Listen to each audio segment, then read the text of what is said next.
بریم با هم دیگه ببینیم یه شب یلدا تو ایتالیا چند در میاد. یه بسته الان 3 یورو یعنی کیلویی 2.98. حالا دوتاش برام بسته دیگه.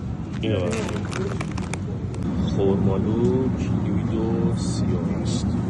2.38. بسته آجیل مخلوط 400 گرمی 5.98.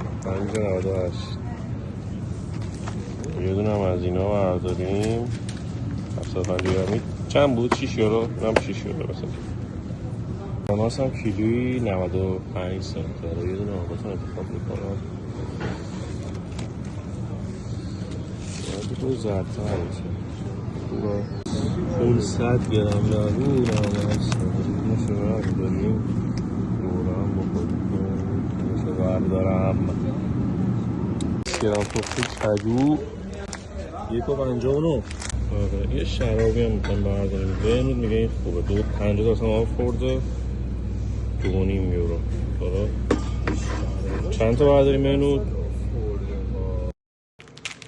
به الان صابه بدم. الان صابه باشه. باری که محمد رضا تو این کاره بودی تو 100 سال این چه کاره خوشگل هنه محمد رضا.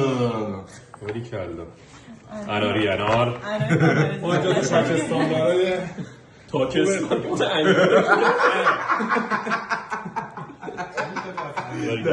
منم دارم تلاش میکنم میگه. من سعی کردم که یه شیوه جدید پیدا کنم.